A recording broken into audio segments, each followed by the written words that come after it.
As principais tendências que transformam a realidade das pessoas e das empresas. Está no ar o podcast Lab de Tendências, da Casa Firjan. Fala pessoal, eu sou Yuri Campos e hoje a gente vai falar sobre biomateriais e o papel deles na criação de negócios regenerativos. Imagina, por exemplo, produzir tecidos a partir de algas marinhas, uma solução que une inovação, tecnologia e impacto positivo. Esse tipo de iniciativa, ainda mais em um setor como a moda, que é responsável por grande parte das emissões de carbono na atmosfera e da poluição dos oceanos com microplásticos, é muito importante e pode inspirar também soluções para outros setores. Afinal, são inúmeras as possibilidades de se trabalhar com biomateriais. Da moda à construção civil, à saúde, várias indústrias podem se tornar mais sustentáveis a partir de iniciativas como essa. E é sobre isso que a gente vai falar agora com a Tamires Pontes, CEO da FICO Labs, startup que conquistou no ano passado o principal prêmio da indústria da moda sustentável, o Global Change Award, por criar fibras têxteis a partir de algas marinhas. E para conduzir essa conversa comigo está aqui também o William Barella, mestre em neuroengenharia pelo Instituto Internacional de Neurociência Edmond Lilly Safra e analista de inovação no Fab Lab da Casa Firjan, onde desenvolve, entre outras iniciativas, a produção de couro a partir de biomateriais como kombucha e cogumelos. Mas, antes de chamar eles aqui, um pedido rápido para você, não deixa de seguir esse podcast na sua plataforma de áudio preferida. E se você já ouviu algum episódio e gostou, deixa aqui uma avaliação de 5 estrelas no Spotify ou uma curtida onde você estiver ouvindo, porque isso ajuda muito para que a gente possa se dedicar cada vez mais na produção dos episódios, beleza? Esse é o último episódio do ano, mas em janeiro a gente já está de volta com muitos temas e pessoas incríveis para vocês conhecerem. Então, nesse meio tempo, fiquem de olho no Instagram da Casa Firjan e aproveita para escutar os episódios anteriores, porque tem muitas conversas sensacionais por aqui. E indo para mais uma delas, a última do ano, vamos nessa. Tamires, Will, tudo bem? Muito obrigado aí pela disponibilidade de vocês. Sejam bem-vindos ao Lab de Tendências. Obrigada, Yuri. Obrigada, Will, por me convidarem por estar aqui. Estou muito agradecida. É um prazer voltar à Casa Firjan. Ano passado eu tive o prazer de participar do Festival Futuros Possíveis e agora estamos aqui no podcast de vocês. Muito obrigada. Obrigado você também por ter aceitado vir com a gente aqui. É um prazer ter a experiência sua de empresa, né, aplicando biomateriais dentro do contexto de inovação e futuro. Acho que é muito promissor também. Legal. Eu queria começar, Tamires, com você. Assim, queria que você falasse um pouquinho da FICO Labs, como surgiu essa ideia de produzir fibras têxteis a partir de algas marinhas, né? Qual foi a principal inspiração e como é que está a fase atual do negócio? Bom, na verdade, o projeto em si é resultado da minha pesquisa de mestrado, então é uma coisa que existe desde 2016, não é de ontem nem de hoje, já faz um tempo que eu estou nessa jornada, mas em paralelo a isso eu sempre trabalhei na indústria têxtil, então eu tenho mais ou menos um pouco mais de 10 anos trabalhando na indústria, principalmente na parte de desenvolvimento de produto, importação de tecido, desenvolvimento de estampa, pesquisa de tendência e etc. E nessa época eu já estava muito ligada com essa coisa de sustentabilidade, porque eu não sei o quão familiar vocês são da indústria têxtil, mas você se deparar com uma fábrica têxtil é absurdo. É absurdo em proporções, e quando a gente vê o impacto disso, é mais absurdo ainda. Então, nessa época, eu sempre trabalhei com tecido, desde quando eu me formei em moda. Eu sempre gostei da matéria-prima, muito mais do que fazer a roupa. Sempre. Então, ainda me aventurei com costura, modelagem e etc. Mas eu sempre gostei do tecido e da matéria-prima e foi meio que uma frustração minha ver estar na indústria, ver o quão frustrante é. E eu que era, sei lá, estudante e trabalhava na indústria, e é absurdo. Imagina, 35% do microplástico do oceano vem das nossas roupas, sabe? Tipo, 24% de pesticidas e inseticidas são aplicados para a agricultura, que são destinadas à indústria da moda.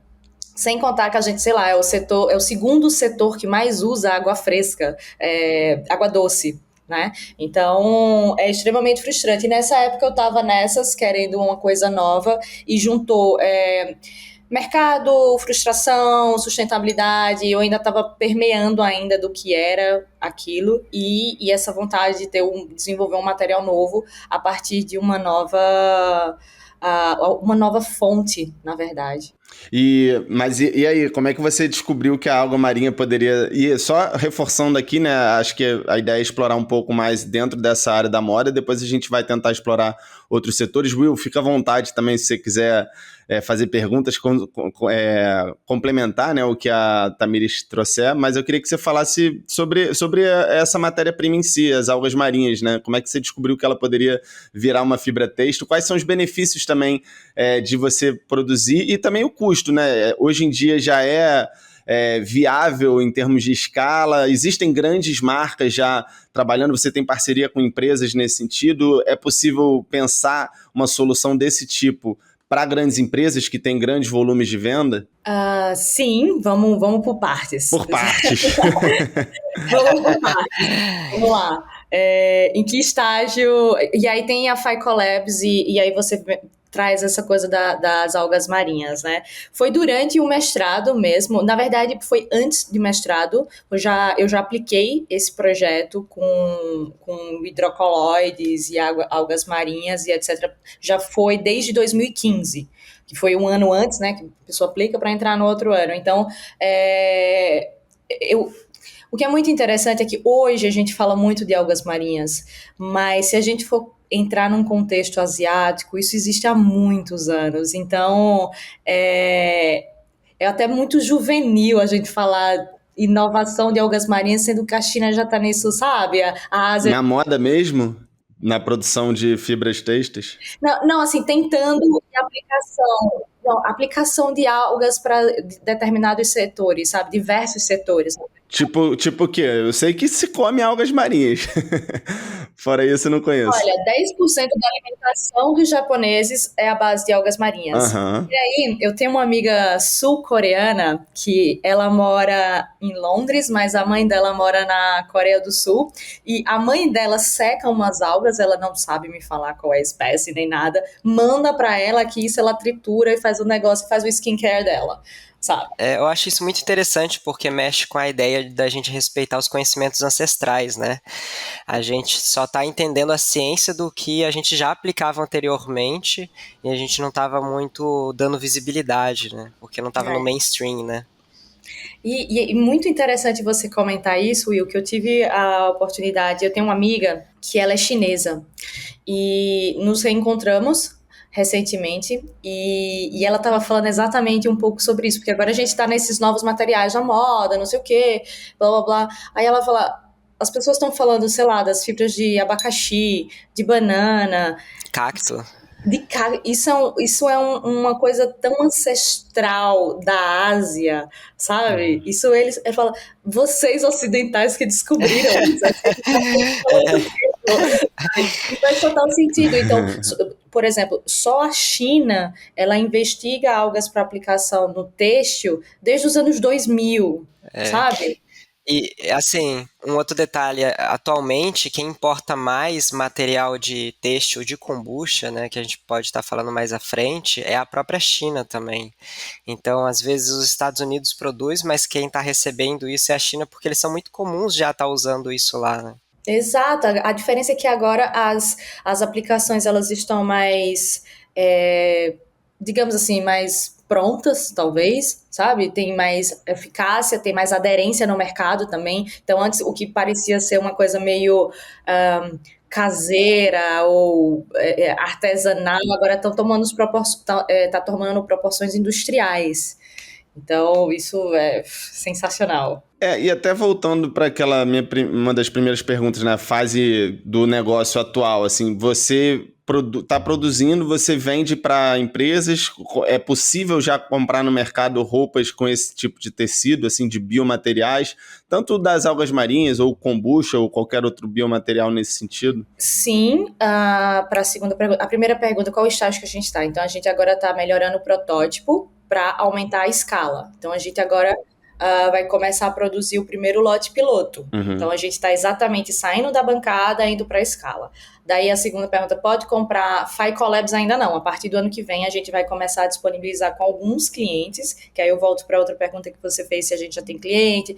Já temos, a gente já tem um mailing de cliente que a gente passa updates para eles regularmente do que está acontecendo. É B2B ou B2C? B2B. São empresas maiores, a gente não quer trabalhar com consumidor final, até porque a gente entendeu o nosso lugar na cadeia de valor, sabe? Então, a fiação, ok, então vamos fazer fios e fibras. Não, o nosso lugar é esse, a gente não vai chegar até esse cliente final.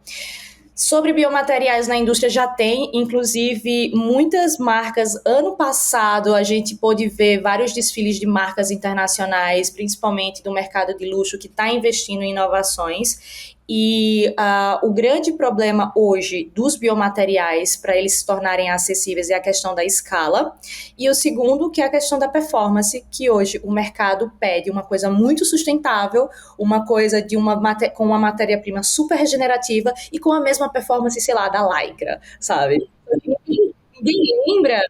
Ninguém lembra que a Dupont demorou 60 anos para a Lycra ser comercialmente viável, para ela ter a performance que ela tem, para ela estar em todas as roupas de yoga.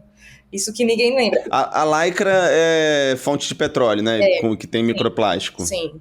E aí libera muito microplástico na lavagem, né? Principalmente. A parte do microplástico, sim, vai soltando na lavagem. O ponto do microplástico, que hoje a maioria das microfibras, de uma maneira geral, não apenas as de plástico, é a forma que elas são feitas. Então, a grande maioria, elas são fibras menores, que são torcidas, e daí faz um fio. Então, o fato de ter várias fibras torcidas criando um fio longo, elas vão se soltando naturalmente. Isso pode acontecer também com outras, como o algodão, por exemplo. Por isso que o algodão de melhor qualidade é aquele que tem a fibra mais longa, que é o penteado, não o cardado, enfim. Então, tem muito a ver, a liberação de microplástico tem muito a ver da forma que a gente faz esse fio, a forma que o fio libera essa fibra, do que também da origem, sabe? Não é porque, é 100% assim, que 100% de petróleo vai liberar muito microplástico. Tem alguns fatores que vão desencadeando e influenciando isso também. A indústria da moda tem uma peculiaridade que é muito interessante e importante para esse podcast, né? Que fala sobre tendências, porque que produz produtos muito cíclicos, um setor, né, que especialmente está sempre olhando para o futuro, né? Está sempre pensando, procurando tendências. A gente tem alguns episódios aqui no podcast sobre esse setor, trazendo algumas inovações. É daí que vem muitas inovações, né? Por isso também que eu acho interessante a gente ter um case de moda aqui para falar sobre biomateriais. Eu queria que vocês falassem um pouquinho também, depois a gente pode voltar, né, para esse caso da FiCoLabs especificamente, mas como que vocês enxergam a utilização de biomateriais em outros setores? Eu sou 100% de... Yuri, perdão, Yuri, você quer começar? Não, fica à vontade. Pode ficar à vontade, que eu vou extrapolar um pouco de roupas nessa pergunta dele. A gente tem visto muitas coisas legais, muitos ambientes. O que é muito legal você falar sobre tendência, que na verdade a moda, eu gosto de falar isso, na verdade. Não é exatamente a moda que cria a tendência, a gente absorve muito de outras indústrias. Então, por exemplo, quem mais cria inovações, quem mais investe em pesquisa, P&D e etc., é a indústria automobilística, é a indústria, sei lá, de guerra, de uniformes e exércitos e etc. E o que é muito legal é que hoje a indústria automobilística, por exemplo, já está inserindo biomateriais. Então a Cadillac lançou recentemente o estofado dele, todo feito de Michaelworks, feito com couro de micélio da Michaelworks. O que é micélio? Desculpa a ignorância. Aí é com o Will, aí ele vai saber muito mais que eu. Assim, eu costumo dizer para quem não conhece muito cogumelos, né, que é como se fosse a raiz dele, né? Então, a gente fala que quando o cogumelo ele cresce, ele tem estágios de crescimento. O primeiro estágio de crescimento dele, quando ele sai do esporo, é o micélio. Então, é quando ele está ali procurando os nutrientes e conquistando um terreno, né? Então, são várias redes que ele estabelece no lugar, e aí ele vai se nutrindo daquilo até encontrar um momento propício para ele soltar o que a gente realmente conhece como cogumelo, que é aquela frutificação dele, né? E aí, assim, no mercado a gente entende que dependendo de como a gente trata esse micélio, esse material ele pode ser fibroso, ele pode ser enrijecido, e aí a gente pode ir tanto para a questão de biomaterial, de tecido, mas de concreto também, e aí dependendo do processo você dá diferentes fins, né? Por isso que eu acho que um dos potenciais assim que a galera mais olha para biomateriais é cogumelos pela possibilidade de aplicações, né?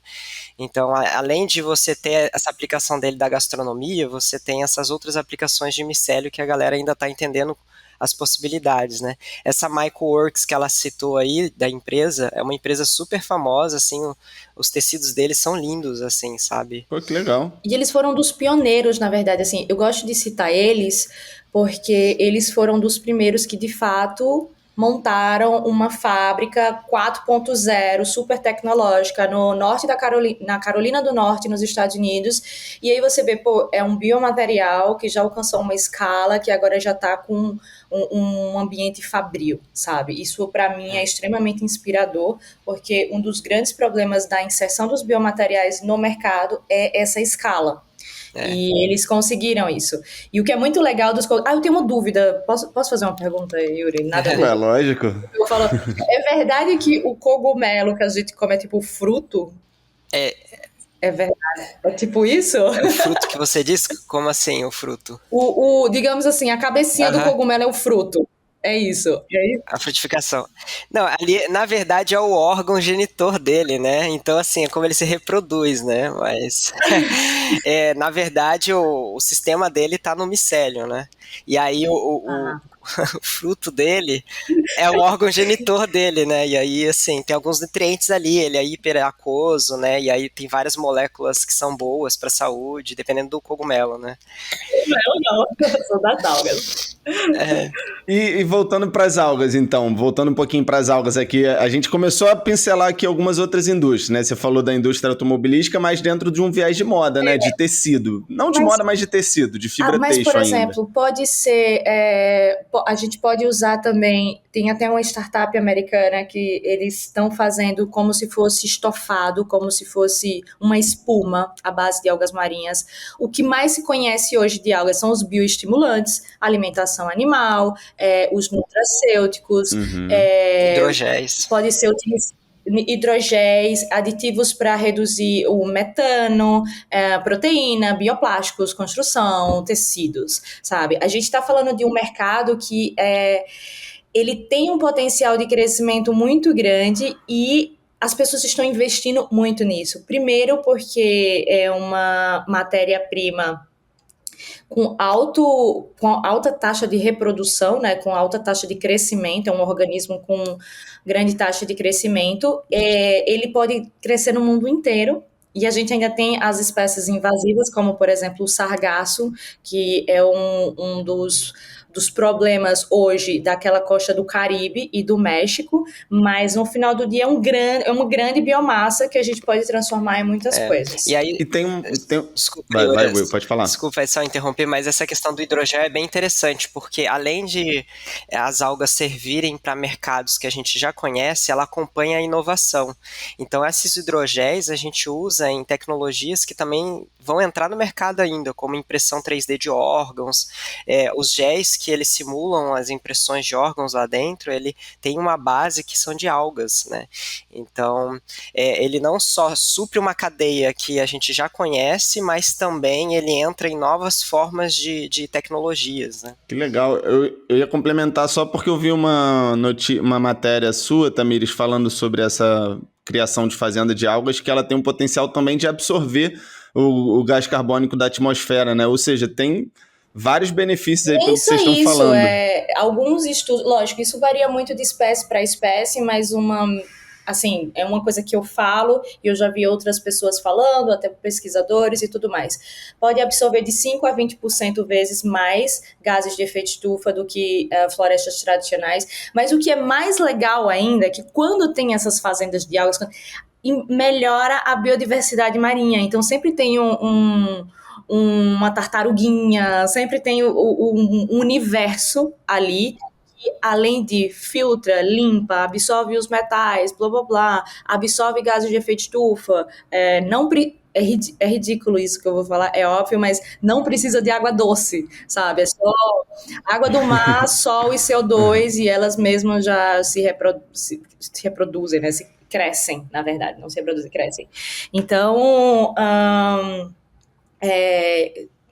em teoria, tudo de bom, é uma fonte, é um recurso natural maravilhoso. Só um adentro que ela disse sobre essa questão da alga criar o seu próprio ecossistema, né, tartaruguinhas e tudo mais.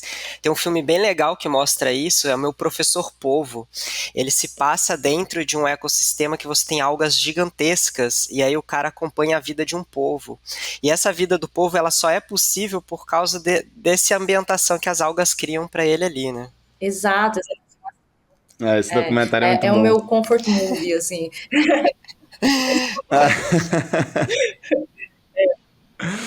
Mas então, o que vocês acham que falta assim para esse tipo de iniciativa ser mais estimulado? Quais são os desafios? Você até falou mais cedo, né, que tem alguns desafios para escalar ainda isso. Quais são esses desafios? Eu acredito que, assim, eu vou falar em dois contextos, tá? No pós-pandemia, a gente aprendeu muito, principalmente sobre, né, materiais e essas coisas descartáveis e etc. Mas não apenas nisso. A gente aprendeu muito que as cadeias, a supply chain, as cadeias de desenvolvimento, as cadeias de produção, elas precisam ser reduzidas. Com essa redução, eu acredito que cada país ele está meio que mostrando qual que é o seu potencial, o que é que você pode fazer de melhor para reduzir isso. Então, eu vejo muito esse... Reduzir você diz, tipo, se tornar menos dependente, né? Diminuir essa cadeia de produção. Por exemplo, se antes você é uma marca do Brasil, você comprava seu tecido, o algodão dos Estados Unidos, mandava produzir na China, não sei o quê, e aí depois importava tudo para o Brasil de novo.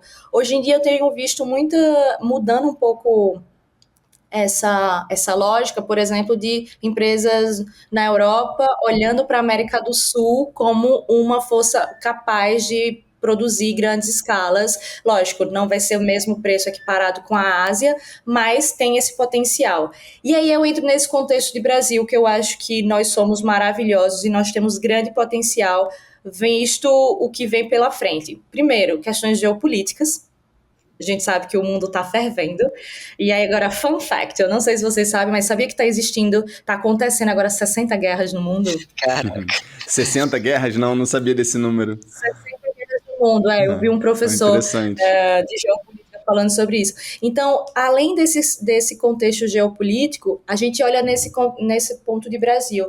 Europa e Estados Unidos, principalmente, já estão criando políticas públicas e regulamentações para as próprias marcas terem cuidados com os seus, com o seu lixo, digamos assim, com o seu resíduo, né? Lixo não, com o seu resíduo, né? E também acompanhar da onde vem, quem fez, para onde vai, como vai ser esse descarte, para a gente mitigar esse excesso de lixo, de resíduo têxtil nesses ambientes como África, aterros sanitários e etc. Aí, falando aqui de Brasil, eu acho que falta não é que eu acho, eu tenho certeza, falta mais investimento, olhar principalmente aplicado para a indústria têxtil. A gente fala de uma indústria que já foi muitíssimo forte no nosso país, até abrir para a parte de importação. Segundo o relatório da Marina Colerato, Fios da Moda, representa 5,5% do nosso PIB, emprega diretamente mais de 1 milhão de pessoas e indiretamente 8 milhões de pessoas. Então, não sabe, a gente não está falando de uma indústria relativamente pequena, sabe? Quando a gente fala de indústria têxtil, indústria da moda, de uma maneira geral, não são várias indústrias envolvidas. É a indústria química, é a agricultura, é a têxtil mesmo, de fiação e tudo mais. E nós somos o quinto maior produtor têxtil do mundo. A gente tem desde o cultivo do algodão até a semana de moda. Então, por que não investir nessas tecnologias, como tem várias empresas aqui no Brasil mesmo? Eu posso citar duas rapidamente. A Hyper, que está fazendo pigmento com bactéria.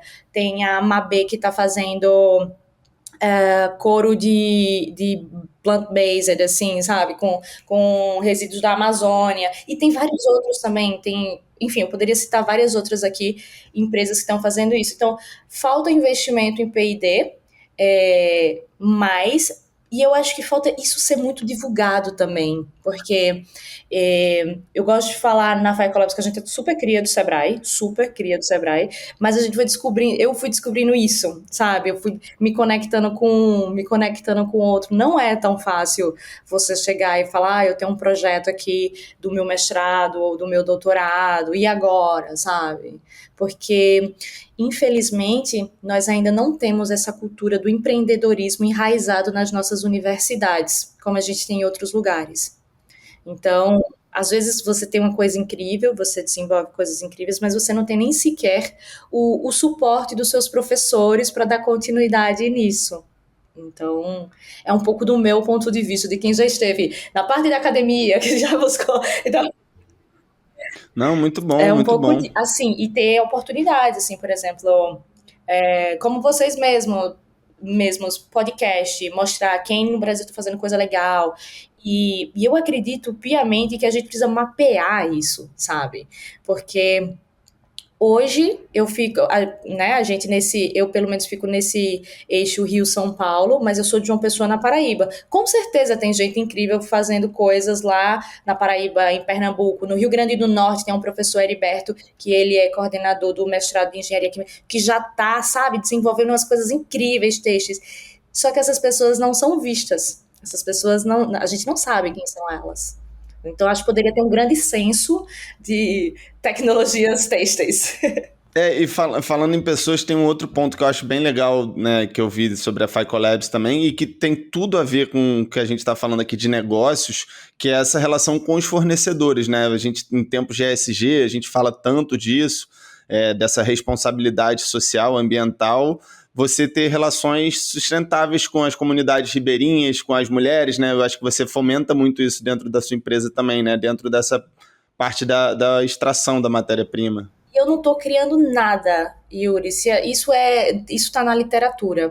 Tem vários artigos científicos publicados sobre bem-estar, que, por exemplo, onde houve o incentivo do governo para o cultivo de algas marinhas, melhorou o bem-estar da comunidade, melhorou em termos de transporte, educação, infraestrutura. E são lugares como Tanzânia, Bangladesh, Sri Lanka, não são lugares desenvolvidos. Então, isso é provado. Então, eu tenho grande contato com as meninas de Paraty, do Algas na Mesa e do Rancho Aires, que é a Cida, a Tatá, a Tânia, que são mulheres que elas estão usando algas na comida e elas fazem buffet. Ela faz o buffet inteiro com algas. E elas estão fazendo cachaça também. É incrível. Assim. E aí você vê a gente pode ver que elas são lá são caiçaras tradicionais de São Gonçalo.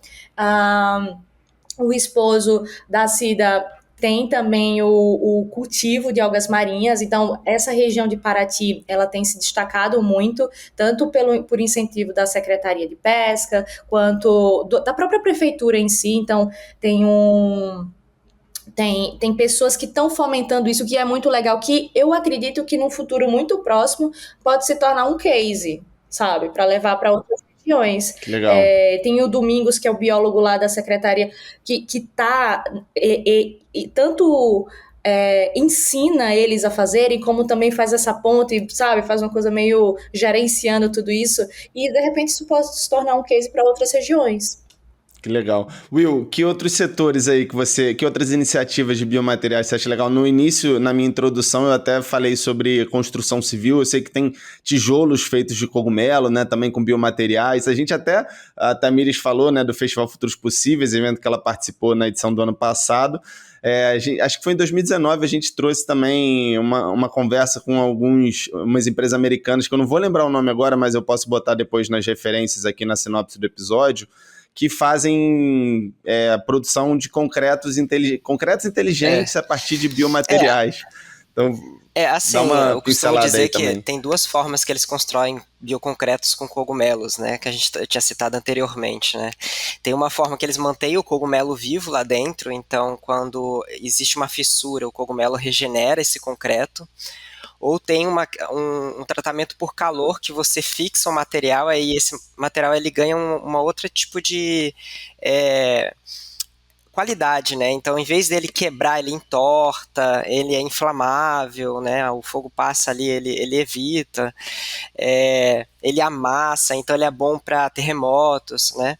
Só que assim, os bioconcretos eles não só ficam nos cogumelos, a gente tem como misturar concreto com bactérias, por exemplo, e aí se tem uma fissura ali no concreto e a água entra, ela ativa essas bactérias, elas entram em uma reação química que praticamente produz mais concreto ali e cicatriza, né, e a gente está falando dos materiais regenerativos, né, mas os biomateriais eles vão muito além disso, né? Não é só um grande organismo, a gente pode olhar simplesmente para as células, né? E aí eu trago até o contexto da kombucha que a gente mexe aqui no Fab Lab.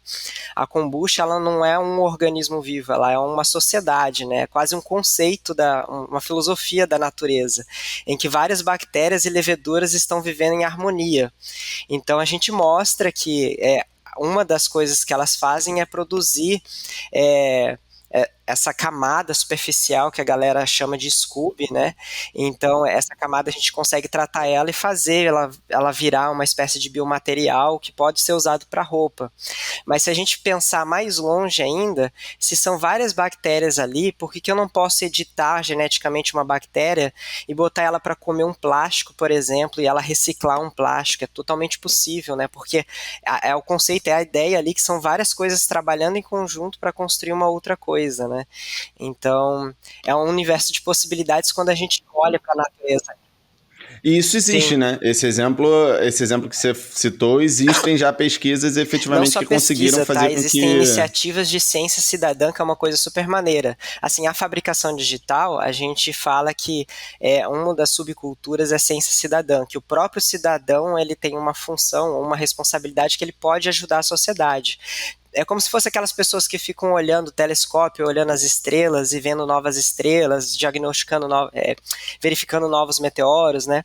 Tem um projeto, acho que é na China, se não me engano, chama PETASE, PETASE, né, uma coisa assim, e eles disponibilizam bactérias que elas degradam o plástico, e a ideia é as pessoas terem bioreatores em casa, toda vez que for jogar um plástico fora, ela joga nesse bioreator para ela degradar, e aí ela pode estar fazendo um plástico novo ou enviando como se fosse um descarte de óleo, mas seria um descarte de plástico, né? É um projeto super legal e ele é aberto, né, e pensa muito mais em senso de comunidade, né? E uma coisa interessante que a Tamires estava falando sobre a questão dos resíduos, né? Eu acho que uma preocupação internacional que hoje a gente tem sobre essa questão da fabricação é sobre a gente ter os dados do que a gente está gerando e transformar a cidade inteira num grande laboratório, porque aí a gente sabe exatamente o que está sobrando para a gente recriar a partir daquilo, né?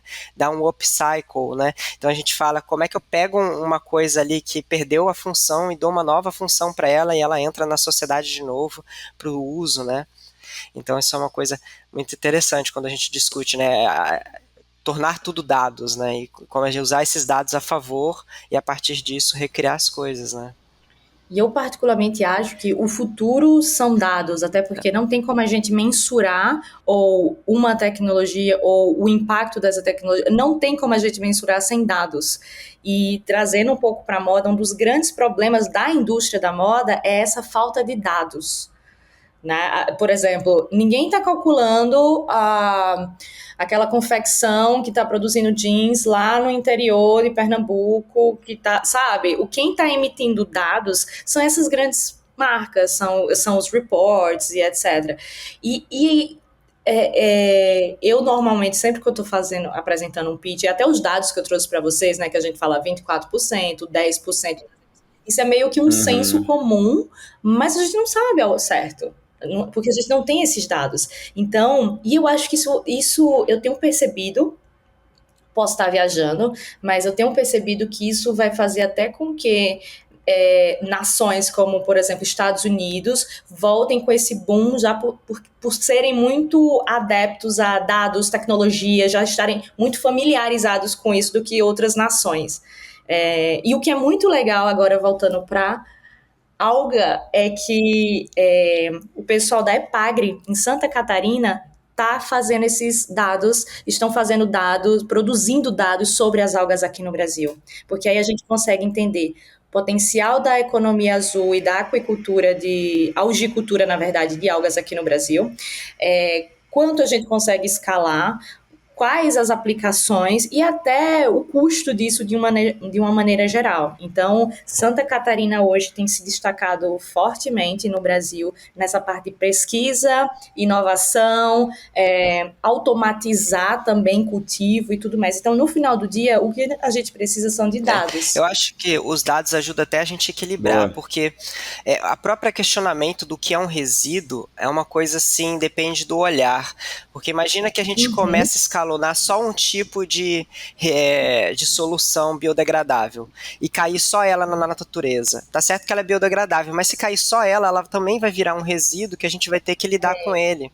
Então, mais do que ter essas soluções alternativas de uso de materiais, é equilibrar o uso delas dentro do mercado.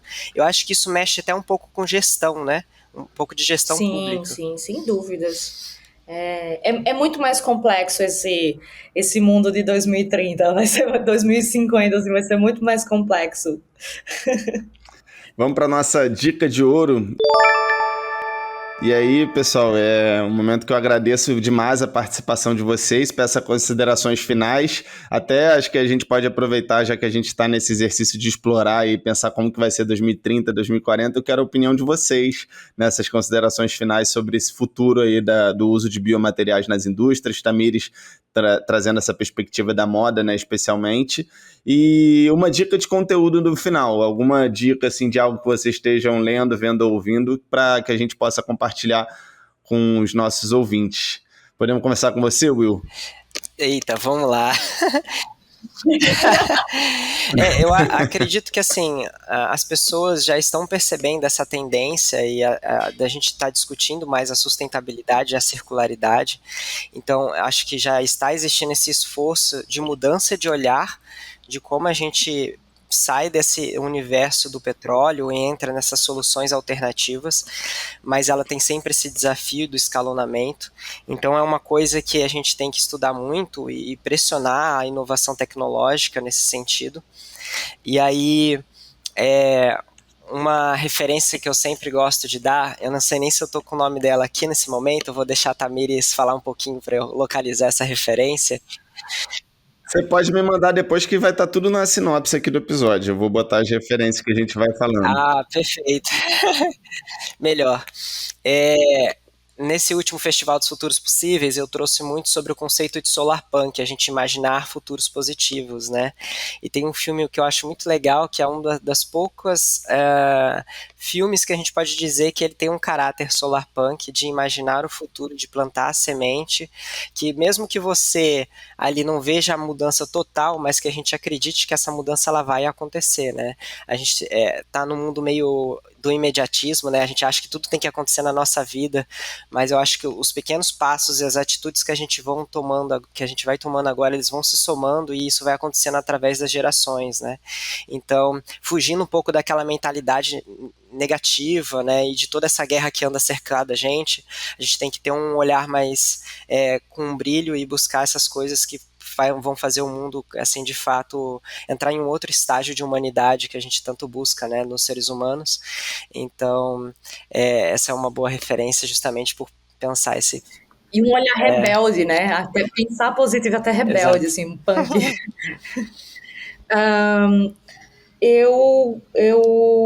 Eu tô lendo agora. O que eu acredito para os futuros dos biomateriais na moda é só uma questão de tempo. Nos próximos 5 anos, com certeza, vocês, eu e todo mundo já vamos ter algumas coisas mais diferentonas no armário.